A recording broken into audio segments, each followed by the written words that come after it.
Ezekiel Thornfield had never been a man who feared silence. In fact, he'd spent most of his 44 years believing silence was the closest thing to a loyal companion he'd ever had.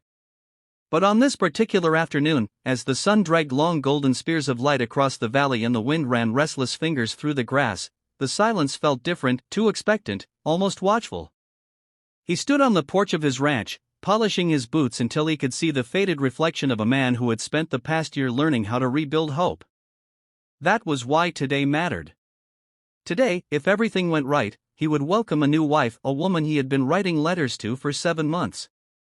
A woman who had lost her husband and child in an eastern winter and was searching for a place where life might still bloom. A woman who needed safety, steadiness, kindness. Things Ezekiel hoped he could offer. For the first time in years, he was letting someone into his world. Into his home. Into his heart. He exhaled slowly, trying to quiet the thunder in his chest. But then, beneath the usual whisper of wind and earth, a faint tremor reached his ears. A vibration. Not thunder. Not wagons.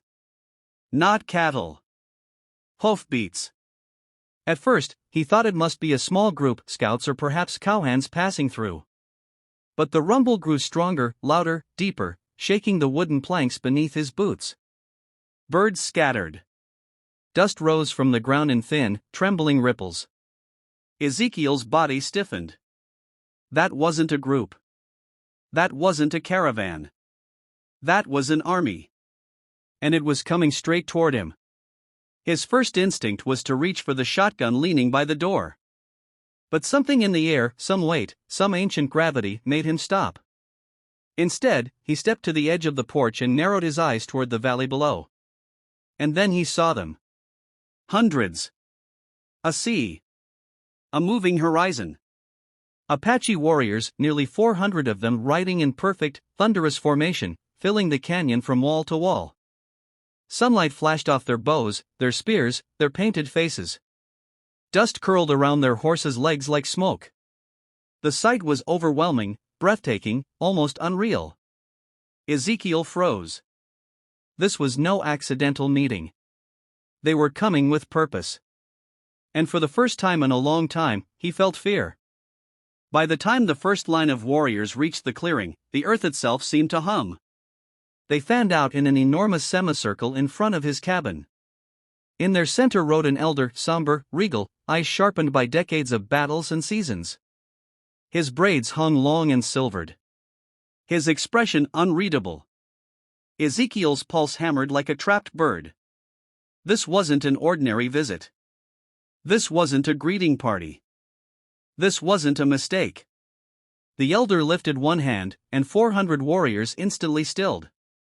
The silence that followed was so deep it felt carved from stone. Ezekiel swallowed hard. He forced his voice steady. If you've come for water, food, supplies, whatever I have is yours. The elder didn't respond immediately. His gaze drifted over Ezekiel. Calm. Measuring. Heavy with thought. Then at last. You are the man called Thornfield. It wasn't a question. Ezekiel nodded. The elder dismounted with the grace of someone half his age. When his boots touched the ground, the weight of his presence seemed to deepen the air. I am Nantan Leo, the elder said. And we ride here because this land remembers what men easily forget. Ezekiel's brows drew together. Sir, I don't understand. You will. The elder stepped closer, stopping only a few feet away. My people watched you this past winter, Nantan Leo continued. We watched when the storms came early. When the rivers froze. When the herds fled. Ezekiel tensed. Watched me? We saw the fires you built, the elder went on. Not for yourself, but for the lost. The stray travelers. The starving. The wounded. Ezekiel's heartbeat shifted, no longer frantic, but something else. Something softer. We saw the way you buried the migrants who died in the snow.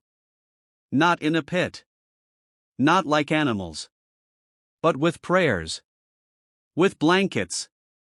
With care. The elder's eyes glinted.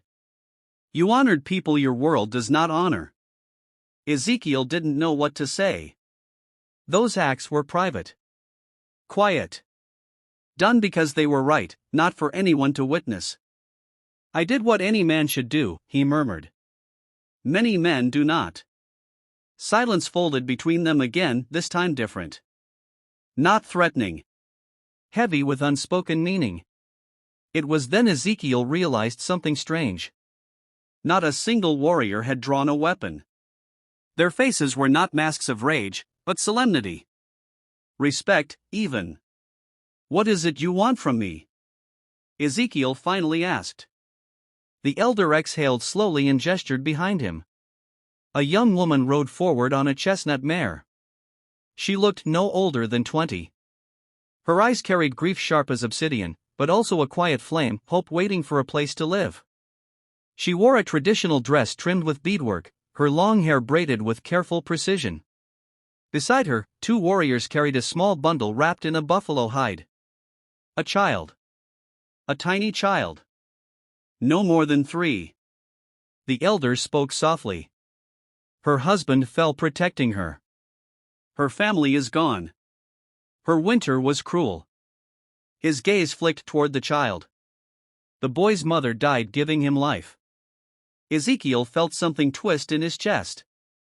The elder continued, we sought shelter for them across the lands, tribes, traders, families. But the world grows colder. Resources thin. Even our own villages strain. And so, he looked straight into Ezekiel's eyes. We ride here. Because we have seen your heart. Ezekiel blinked. Slowly. Disbelieving. Why here? Because the Great Spirit shows us signs, the elder said. And this winter, it showed us a man who gives without measure.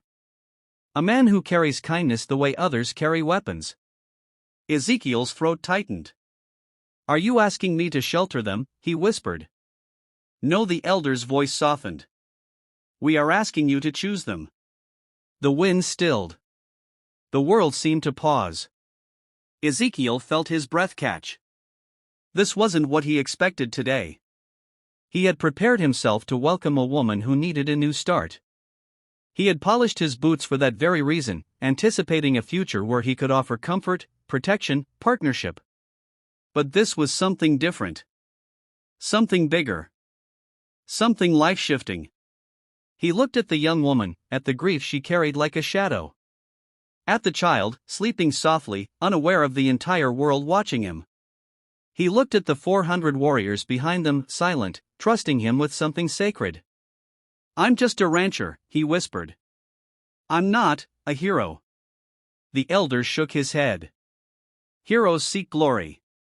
You seek only to do what is right. That is why we came.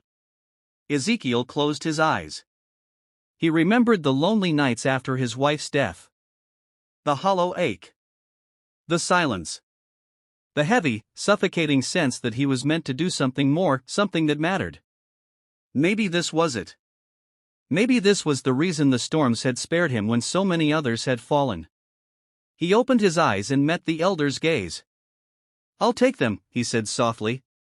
A murmur rippled through the warriors, not of surprise, but of acknowledgement, like a collective breath released. The young woman dismounted. She approached Ezekiel slowly, uncertainty clouding her face. Shame. Fear. Hope. All tangled together. Ezekiel gently removed his hat. You're safe here, he said. Both of you. Her eyes shimmered. The child stirred. Reached a tiny hand toward Ezekiel. Gripped his finger. In that moment, something inside him shifted, a warmth, a purpose, a quiet revelation. This wasn't the wife he expected. This wasn't the family he imagined. This was something deeper. A calling. A chance to rebuild more than a life, perhaps even a legacy. The elder stepped forward.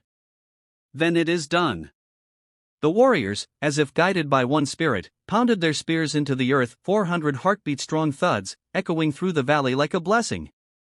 Ezekiel felt tears prick the back of his eyes. He wasn't a man who cried. But today, everything was different. Nantan placed a hand on his shoulder. "You have given us something rare," he said. "A reason to believe the world still has good men." Ezekiel inhaled deeply, touched by the weight of the words. "You didn't come here by accident," he said. The elder smiled, small but genuine.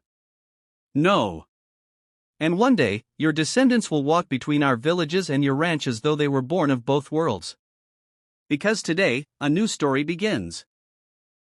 The warriors slowly turned their horses, preparing to ride back into the canyon. But before they left, the elder spoke one last time. "Kindness," he said, "is the strongest weapon a man can carry. And today, you have shown its power." And then, with thunder rolling beneath them, they rode off into the valley, disappearing like a great red river into the setting sun. Ezekiel watched until the dust settled. Then he looked at the young woman and child beside him. And for the first time in a long time, the ranch didn't feel lonely. It felt alive. It felt needed. It felt like a beginning. He opened the door to his home and stepped aside. "Come in," he said gently. "This is your place now." The woman hesitated only for a moment before stepping in, the child tucked against her shoulder. Warm light spilled over them. Ezekiel followed, closing the door behind them not as an ending, but as the first page of a story that would ripple across generations. A story born not from blood, nor obligation, nor expectation, but from the quiet, unshakable truth that compassion can change the world. And sometimes, it only takes opening a door.